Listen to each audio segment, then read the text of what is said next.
Hello, welcome to Hope Zoo. My name is Joey Brown. I'm the curator here at the zoo, and today I have a little assistant. Hi guys, I'm Auntie Vanny from Reach Academy, a prep school in Kingston, and I'm super excited to be here today. So Joey, tell us, what are we doing today? So today we're going to check out a few of our ambassador animals and then talk about our various other conservation projects we have going on. So besides just the animals we exhibit here at the zoo, as a nonprofit, all that money that comes in from guest attendance goes right back into our conservation projects. So one, we act as a wildlife sanctuary for our government colleagues at NEPA. So we kind of rescue and rehabilitate native wildlife, barn owls, Jamaican owls, crocodiles. They receive intensive vet care here at the zoo, and then once they're kind of rehabilitated and ready to go back into the wild, we release them. Cool.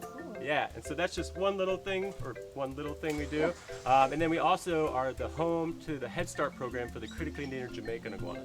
Okay, yeah. So it's a native Jamaican iguana species only found right here in Jamaica, and is actually thought to be extinct till 1990. Oh. And so we've been working with our colleagues at UE and NEPA to kind of bring iguanas in here, and we house them here at the zoo for their first 5-6 years of their life, and then we reintroduce them back into the wild. Sounds exciting. Come on guys, let's go check out the ambassador animals. Come on. Let's go.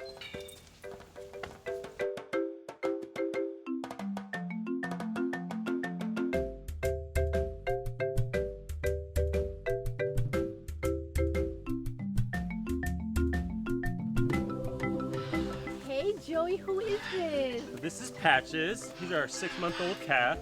He was rescued as a newborn, really bad pneumonia, fungal infection.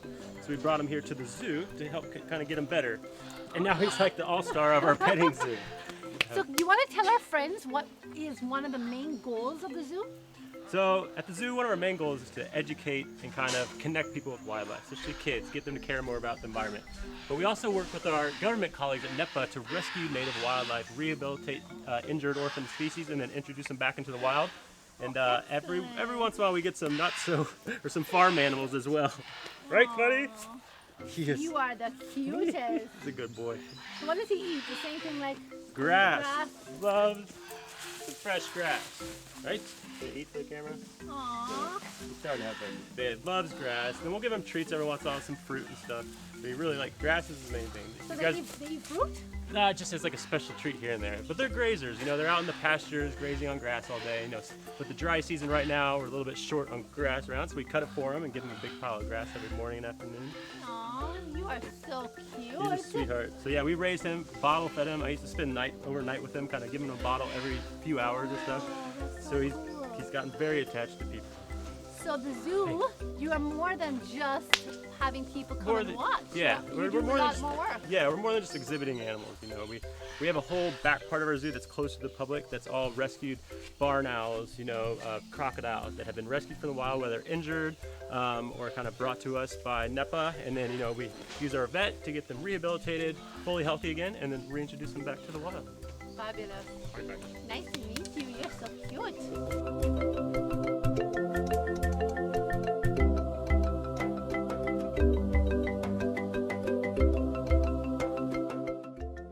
So now we're here with JoJo, our baby Jamaican iguana, and then Jody, our senior reptile keeper here at the zoo. So Jody takes care of all our reptiles, our crocs, snakes, and then over 300 Jamaican iguanas, a part of our Head Start program. Oh yeah, you told me about that Head Start program. The iguana Head Start, right? Yeah, so the long story short, the Jamaican iguana is thought to be extinct until 1990, and then they rediscovered the small population in the Hellshire Hills. But the main threat were these mongoose and introduced feral cats that were killing all the baby young iguanas. So in the early 90s, UE, UDC, NEPA, all started bringing iguanas back to Hope Zoo to start this Head Start program. So what they do is the iguanas hatch out every kind of July, August, and then they collect the babies right away. We bring them here to the zoo and then raise them up for 5 or 6 years. So once they're big enough to kind of survive from the mongoose cats, and then we reintroduce them back into the wild. Oh. And so that has pretty much helped save the Jamaican iguana population. Okay, cool. And so Jody is now kind of like our senior keeper, the iguana mama, and she literally on a daily basis takes care of over 300 iguanas. So Jody, you were telling me before that it can take up to 2 to 3 hours to feed these babies. Yes. Can you tell our little kitties a little bit more about why it takes so long for you to feed? It takes so many hours to feed these little cute guys. So feeding these iguanas, it's not just about going in to put food down, but it's about sanitizing the dishes, like washing the dishes, making sure that the dishes are clean, breaking the enclosures. It's about counting these iguanas, making sure that Counting each one. counting Over each 300. one, Oh my gosh. making sure that everyone is alive, everyone is well, observing them, giving, taking maybe like 2 minutes or let's say 30 seconds, look at each one to make sure that they're not limping, they're not injured overnight, Oh my goodness. and everyone is alive and well. So you really are the iguana mama. I really am the iguana mama. Yeah. That's a lot. And so you have to check on each one of these iguanas. Every single one. And how big are these enclosures? Are they quite large? Are they small? How do you? They're quite large. I mean, it can hold, let's say, can hold quite a few, but at the same time, we don't want too much iguana in one. Whenever we have like a small amount, it gives them a better chance of growing faster too. Oh. They're about like 10 feet tall, right? I think they're like 10, 12? Yeah, Enclosure like 10. 10 by 20 yeah. or something. Oh, Because they 10 found by out 20. in the wild, actually, they found a lot of the younger iguanas are actually somewhat arboreal, so they live in the trees for a while. Oh. And so we have these tall enclosures in our facility so they can climb up these branches and hang out on these tall branches and stuff. Oh, that's pretty cool. So you really try to replicate what they're going to be going back into. Exactly. Yes. Oh, that's pretty amazing. So you have to feed all of these animals. What do they eat? They eat vegetables. They'll Oh. eat, the diet at the zoo here is kale, mustard greens, collard greens, a bit of callaloo, pak choy, papaya, Oh, wow. sweet potatoes, pumpkin, bananas, Where's a lot of sometimes vegetables come from? mangoes. Where, And where do these veggies come from? most of these vegetables, not most, but all of these vegetables, they are grown at the zoo. Yeah, so we have our own farm. So we grow these vegetables here at the zoo So all of these vegetables are grown right here on property. on property. That's amazing. That's pretty neat. So if you have to give them all of a mixture of all of these things, how long does it take to prepare a meal like that? Because I mean, I don't even want to make a salad for myself, much less a salad 300 or for 300 iguanas? No joke.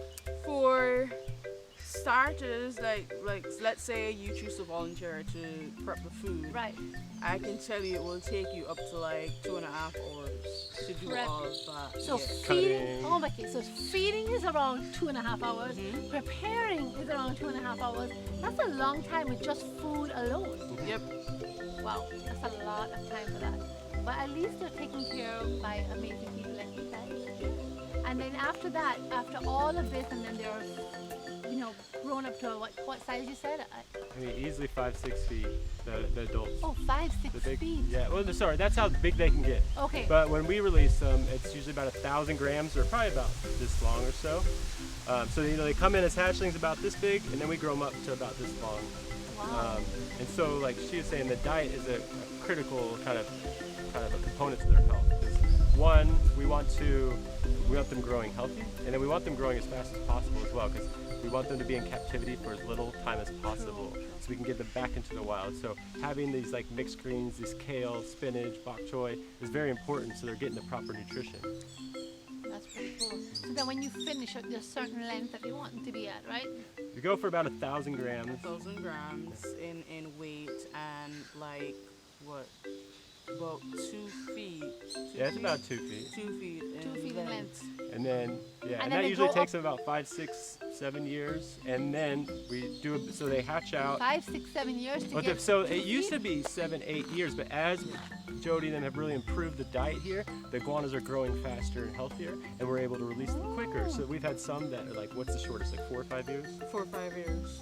So we went from having to wait 8 or 7 years to release an animal to way down to like 4 to 5 years. Oh, that's Awesome. awesome. That's a big, significant difference. Wow, that's a good job. You guys are really doing an amazing thing for our habitat for Jamaica, for making sure that these animals are alive and well. Yeah, so we have a big release coming out this July. So the babies, like I said, eggs are laid around May. They incubate underground for a few months, and then the babies hatch out in July, August. So this July, August, we'll be going out with our NEPA and kind of UDC collaborators to collect those babies. And at the same time, we do a big release. So we'll take probably 40, 50 iguanas that Jody's been taking care of for the last 6 years, and then she finally gets to let them go back into the wild. How do you manage that? Letting go of your babies? It's hard, but at the same time, it's fun and it's overwhelming because I'm really giving them a chance to live out in the A whole wild. species. I mean, literally a whole species. This is the whole species is based on this one spot population. Or else if it wasn't for her, like this work that's going on, it'd be extinct totally. They're found nowhere else. So how much do you think are actually out in the wild now? How many iguanas? Maybe like what, over 2?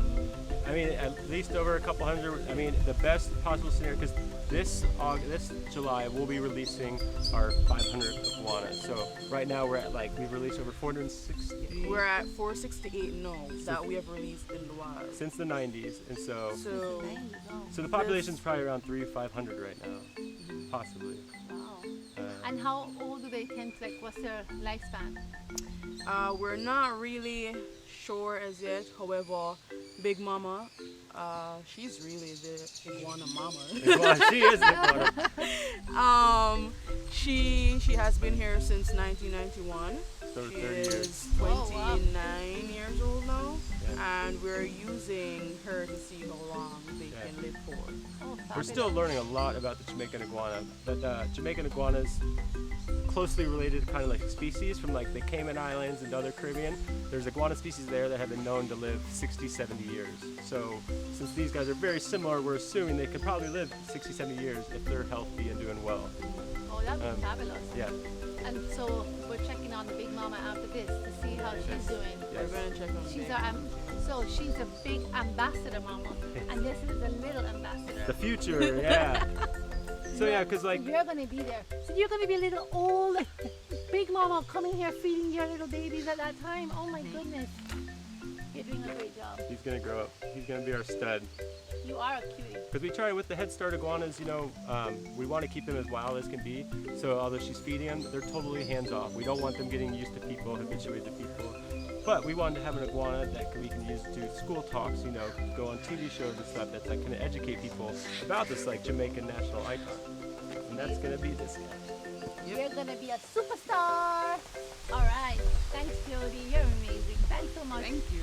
All right, guys. Let's go check out the Big Mama.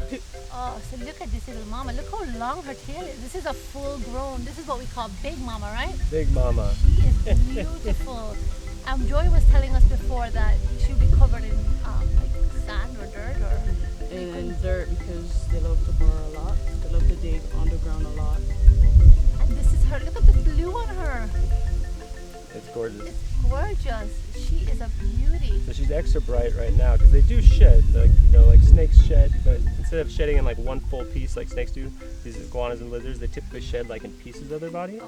But she's extra bright right now because she just shed all her old skin, and so you can kind of see these bright blue scales, the banding, and then she's just brown from digging in her dirt. She has a little burrow. The adults tend to spend and sleep in these burrows, underground burrows, and then during the daytime they come out. They forage for different plants and fruits, and so that's why they're typically kind of covered in this brown color. Oh, so really and truly, if she was all clean, she would be a different color. Yeah, it would just highlight a lot of their patterns a lot more. Oh, You also see some greens too. The greens, Like, yeah. here you can hear it. But Oh yeah, look at her foot though. 'Cause look at the front, her front.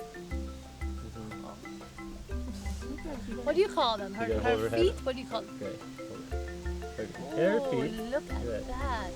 So they're really good climbers. They're really good. It's a very rocky area as well, so they're really quick on the rocks, and they're really good diggers. So they use these hands, to dig these extensive burrows that go back, probably 5, 6, 7 feet, and that's kind of like a safe area.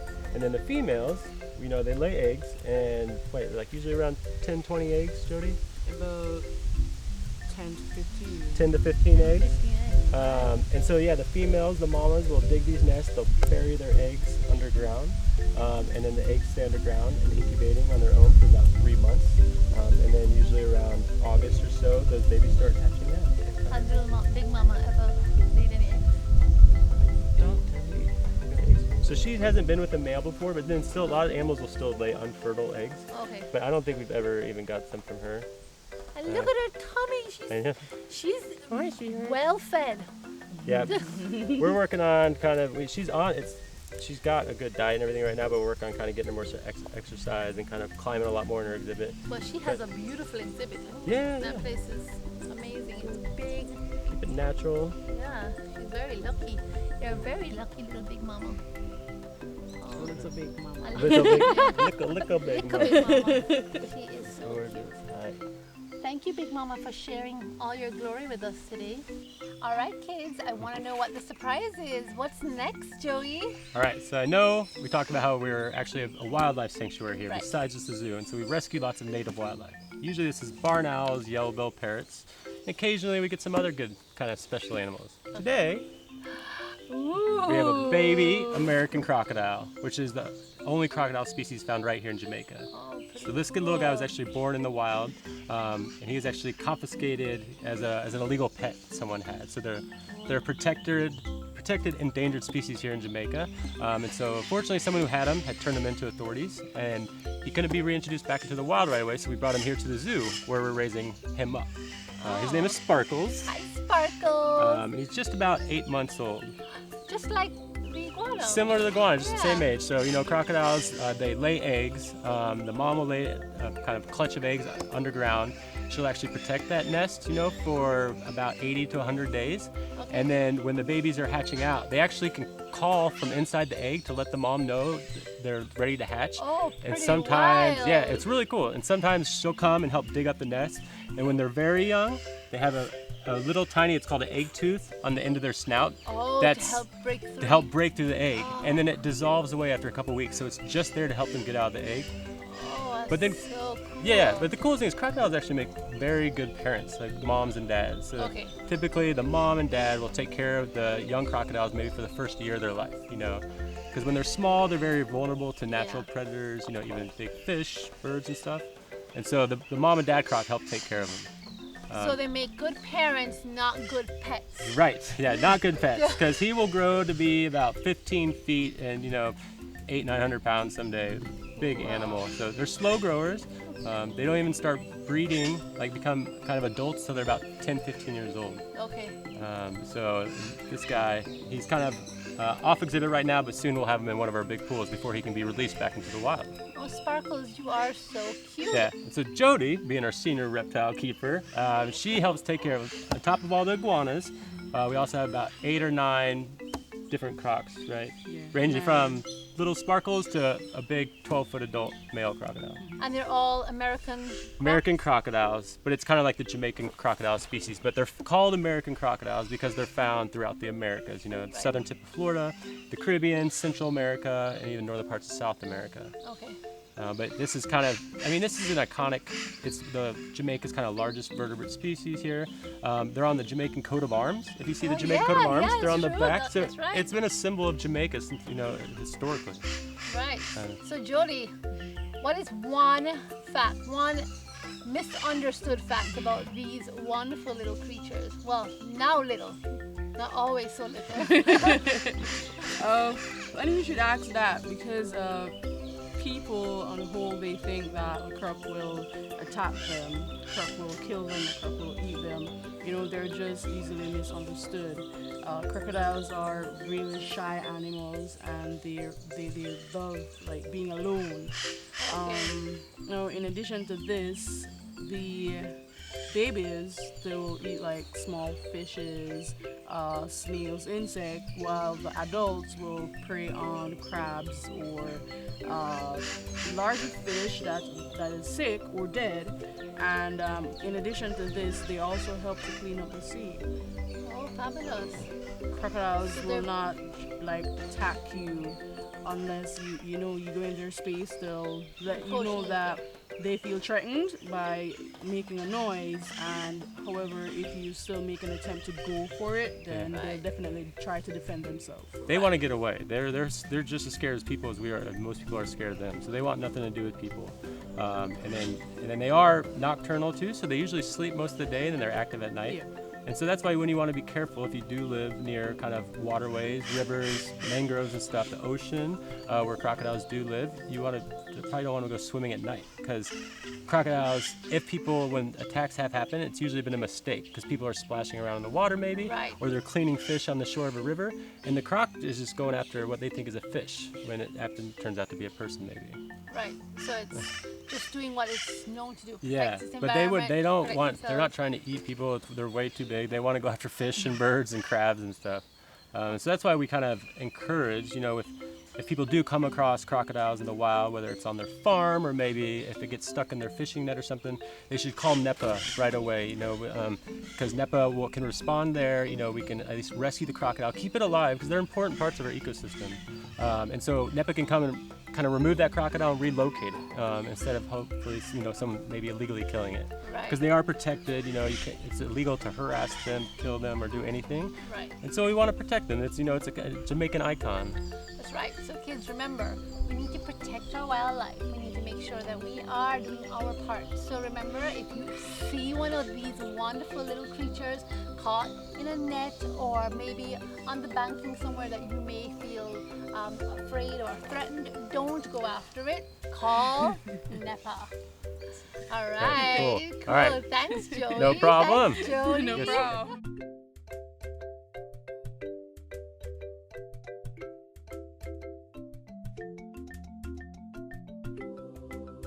All right, kiddies. Today was a lot of fun. But before we go, we have one last guest for you. We got the... Jamaican Boa. All right. This is JB, our Jamaican Boa, or also called the yellow snake here in Jamaica, or yellow belly snake. They are what we call an endemic snake species. Ooh, Do you know what big endemic? word. Do you know what Let's endemic give us- means? Yes, let's tell our audience. Okay, so an endemic species, whether a bird or a snake, a mammal, is a snake species, whatever, only found right here in Jamaica. So this boa species is not found anywhere else in the world, so it's very unique. So it's kind of like a national icon for Jamaica as well. Nice. So we have about, sweet. how many do we have here at the zoo? We have 15. 15. We have about 15 Jamaican boas here. We have some that breed. So a cool thing with the boas actually is a lot of snakes actually lay eggs, Right. and they're they lay a clutch of eggs, they incubate. But boas and a few other species actually give live birth. Oh, And so that's Pretty a neat thing. Where cool. so like one day we had male and female together. We thought she was pregnant. We came into work one day and we had like 10 new babies and on exhibit and stuff with the Oh tiny my- little snake babies. Oh, cool. Yeah, and so Jody is she's our head reptile keeper, so she takes care of all these snakes as well. So is this a snake mama or is this a snake baby? It's a snake rescue. Snake It's a rescue snake. So it's like we said, we do rescue a lot of native species. Some of them can be introduced back in the wild, some of them can't, and so we kind of made JB our kind of ambassador snake to kind of Okay. work with school groups and stuff, because a lot of people don't know they have this awesome snake species. It's only found right here in Jamaica, Oh, So cool. it's like a kind of a cool Jamaican symbol. And he's actually very tame, sweet. very sweet. And he feels so nice. Yeah, very smooth. Like that's Yeah. another, kind of like the croc. The snakes are very misunderstood animals. Like typically, if you were to see one of these in the wild, they just want to get away. Right. They're actually very good for the ecosystem to have around your house or your farm. Because you know why? Why? Because Tell they me. eat they eat rodents, mice, rats. Stuff that eats, whether it's your farm food or in your eats holes in your house. These guys eat rodents, which is kind of very good for the environment in general. But should any of our viewers be having one of these snakes as a pet? Not Jamaican boas, actually. So they're actually protected because they are an endemic native species and they're protected by law. There are some snakes out there that people can have as pets, and if you do your research and have a proper enclosure at home, they can make good pets, but not Jamaican boas. So they're protected, actually. Okay. And Jody, what do these wonderful snakes eat? They eat rodents. Live? Well, No. they'll if in In the the wild, wild, yes. they'll catch them alive, but here at the zoo they eat them dead.